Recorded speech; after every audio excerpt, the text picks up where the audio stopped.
agora a última exposição da manhã do João Alberto Denegre, diretor de inovação da nossa FINEP. Bom, primeiro eu gostaria de agradecer ao convite para estar aqui fazendo essa exposição. Queria dizer que conheço diversas pessoas aqui, não tenho os cabelos brancos que diversos têm aqui, mas eles já começaram a ficar um pouco mais brancos, já estão naquela fase intermediária. Dizer que a COP com certeza é um orgulho desse país. Eu só vi a apresentação da COP, mas tudo que ela tem feito pelo país com certeza traz para a gente um enorme sentimento de orgulho para o desenvolvimento nacional. Eu fiz uma apresentação aqui, trazendo alguns pontos para o debate que eu acho que são relevantes e, primeiro, ele trata a ilustração do início da apresentação, ele coloca esse copo que alguns enxergam meio cheio e outros enxergam meio vazio. Isto é típico de um país em desenvolvimento, um país que situa-se numa posição intermediária do ponto de vista do seu desenvolvimento tecnológico, científico, ou seja, o Brasil é um país que deu enormes avanços do ponto de vista do desenvolvimento tecnológico. Existem empresas, sim, de capital nacional com capacidade, que aceitam desafios, com capacidade de fazer ainda mais o país crescer, mas nós estamos sempre numa posição intermediária e é por isso a natureza desse debate aqui. Esse debate trata de um assunto substantivo e significativo do ponto de vista do desenvolvimento. O caminho do desenvolvimento brasileiro, ele pode ser caracterizado em diversos momentos como o caminho de menor resistência, o caminho mais fácil da gente atingir determinadas trajetórias e determinadas tecnologias que são chaves do ponto de vista do desenvolvimento brasileiro. No entanto, o que cabe a nós refletir é que não existe atalho e não existe caminho fácil para o desenvolvimento tecnológico. E quando a gente está pensando nisso, nós estamos pensando numa trajetória de médio e longo prazo. Ou seja, não existem inovações significativas, substantivas, com grande intensidade de conhecimento, se elas não estiverem estreitamente vinculadas ao desenvolvimento científico que é produzido nas universidades brasileiras. Essa estreita relação entre o conhecimento e o mercado é que caracteriza países que foram exitosos do ponto de vista do desenvolvimento brasileiro. O primeiro slide diz o seguinte, olha, a inovação e crescimento econômico, elas são duas coisas estreitamente ligadas. E a inovação, ela tem despontado como principal fator a orientar o desenvolvimento econômico de todos os países que hoje são os países líderes do ponto de vista tecnológico.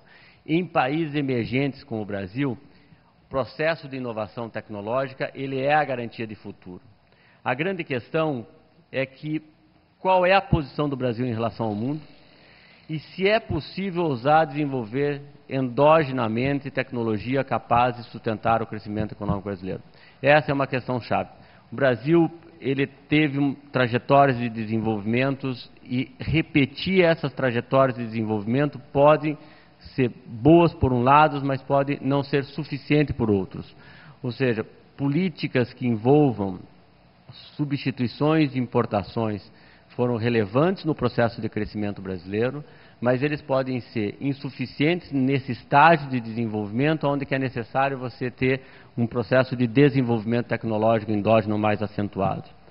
Quais são as oportunidades que surgem a partir desse novo ciclo de crescimento econômico? Primeiro, há sim um processo interessante, onde a seletividade nas ações e o investimento em inovação, ele faz parte do debate.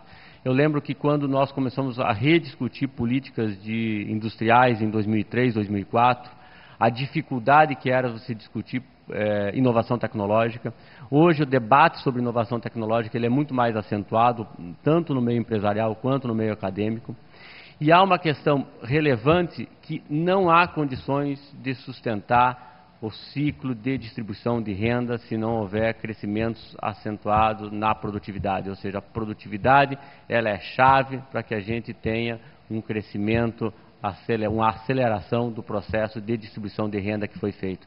Não é razoável acreditar que apenas os ganhos de produtividade que resultam de uma maior escala de produção, sejam suficientes para sustentar o crescimento econômico. O crescimento econômico depende de produtividade que ele é gerado pelo processo de inovação tecnológica nas empresas brasileiras. Uma parte relevante do investimento no Brasil nos próximos anos será realizado na cadeia produtiva do petróleo e gás. A estimativa indica que algo, no mínimo, em torno de 50% de todo o investimento do setor produtivo brasileiro estará vinculado, de alguma maneira, nos próximos anos, ao setor de petróleo e gás.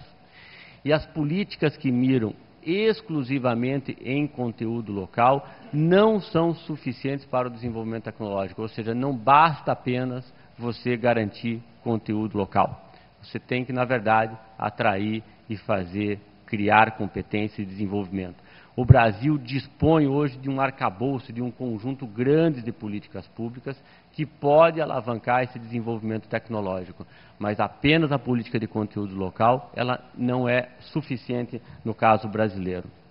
Então a questão para o debate é saber se as empresas líderes brasileiras, elas têm capacidade de gerar endogenamente as tecnologias que são suficientes para desenvolver, para acelerar o processo de desenvolvimento brasileiro. E uma das questões especialmente relevantes é saber se fomentar os investimentos em pesquisa e desenvolvimento das empresas causa investimento em capital físico e acelera o desenvolvimento brasileiro. Veja assim, por que essa pergunta ela tem uma relação de causalidade? Porque se nós acreditarmos que é possível sim desenvolver tecnologia endógena e é possível sim que a pesquisa e desenvolvimento gere atividades criativas e existe uma relação de causalidade entre essa pesquisa, esse desenvolvimento tecnológico e o investimento em capital físico, a política pública, o que ela vai mexer primeiro, ela é chave do ponto de vista das prioridades. Então, quando o Segen diz aqui, olha, nós pulverizamos e investimos pouco em inovação, isso causa, sim, pouco investimento em ativos fixos na economia brasileira. Ou seja, há uma relação de causalidade no caso brasileiro que caracteriza um país em fases intermediárias do ponto de vista do desenvolvimento. E é isso que diferencia o Brasil dos demais países em desenvolvimento. Por isso que a sustentabilidade do crescimento brasileiro, ela depende desse vetor tecnológico e depende de uma questão importante que é do processo de diversificação de firmas brasileiras, de grandes grupos empresariais em direção aos segmentos de maior intensidade tecnológica. Veja assim, eu estou levantando um ponto do debate que para mim ele é central do ponto de vista do desenvolvimento. Isso não significa, sob hipótese alguma, que eu estou excluindo qualquer outro ponto que tenha sido levantado, por exemplo, na palestra anterior. Não há qualquer divergência em relação a isso.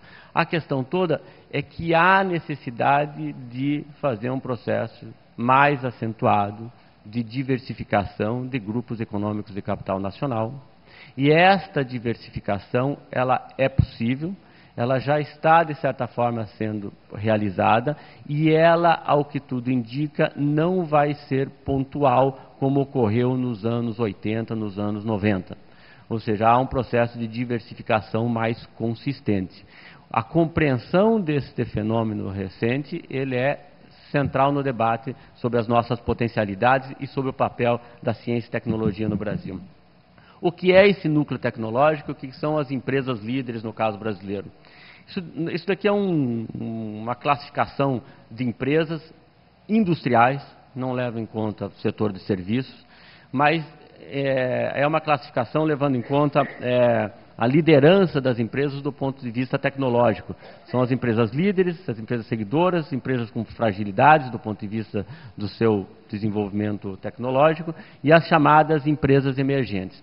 Isso aqui é um retrato de 5, 6 anos atrás, mas o que vale é um pouco a relação que existe entre essas empresas para dizer o seguinte: Se nós considerarmos as empresas líderes, as empresas seguidoras, que são as empresas que têm mais capacidade de puxar o desenvolvimento tecnológico brasileiro, o Brasil conta com um número razoavelmente grande, uma base industrial razoavelmente grande, capaz de ousar mais do que está ousando hoje.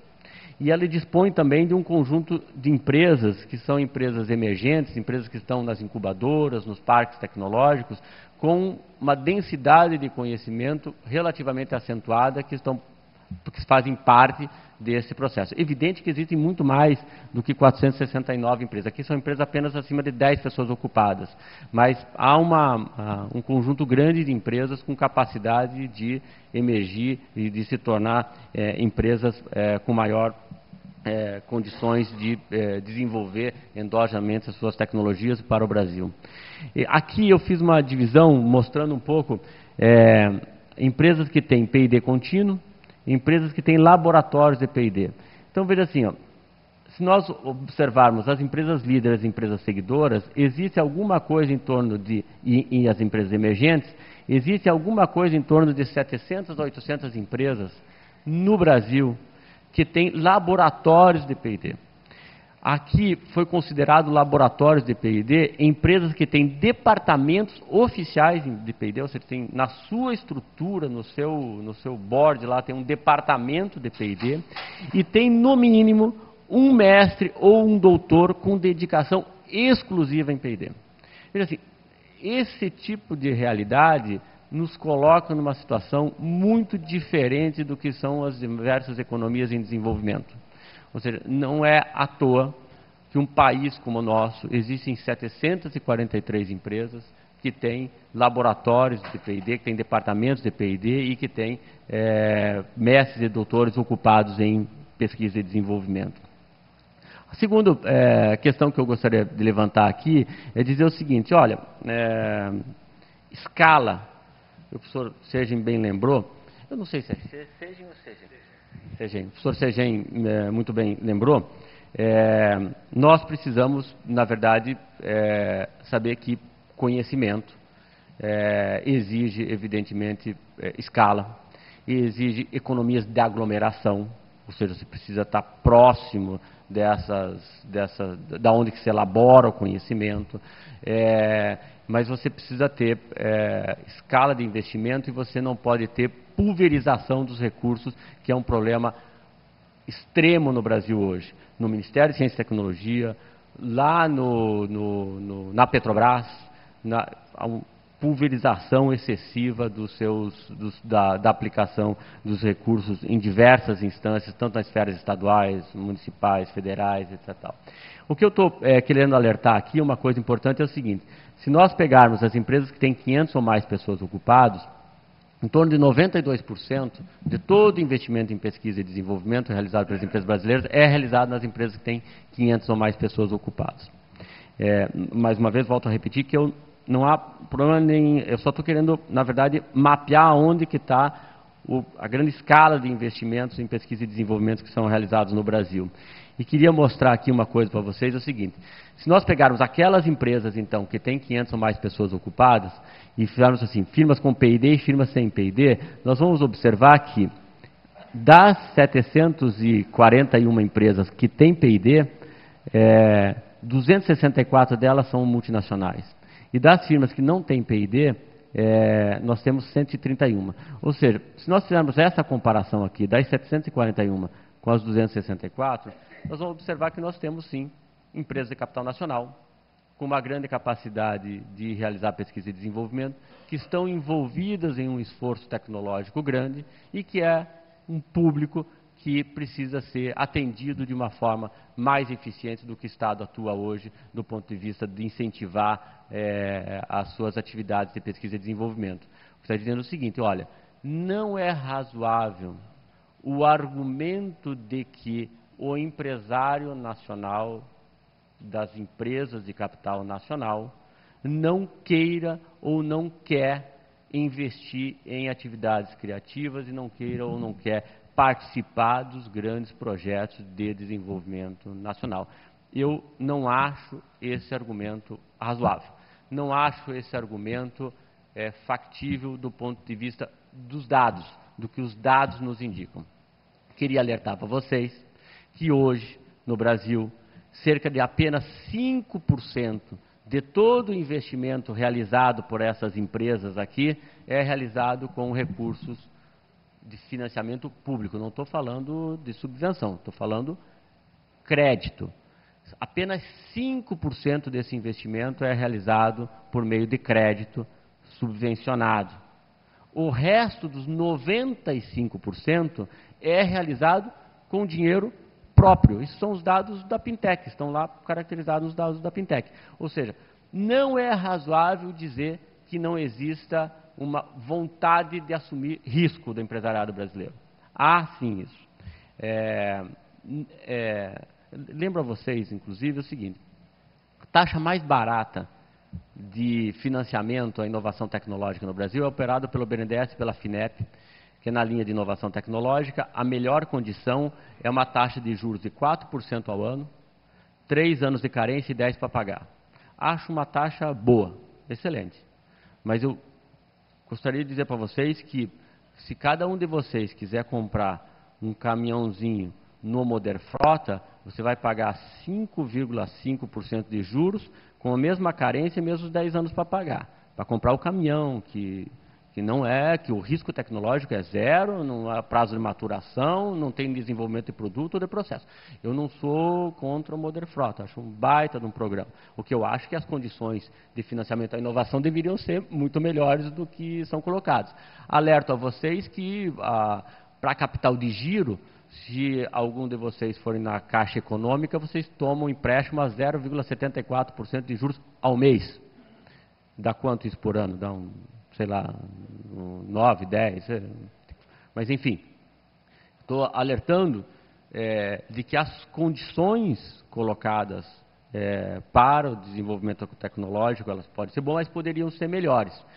E nesse sentido, há sim, de fato, um caminho que qualquer empresário racional seguiria e qualquer nós, se fôssemos empresários, seguiríamos. Ou seja, você não tem as condições e o volume de crédito destinado para a inovação no volume de que deveria, mas você tem em outras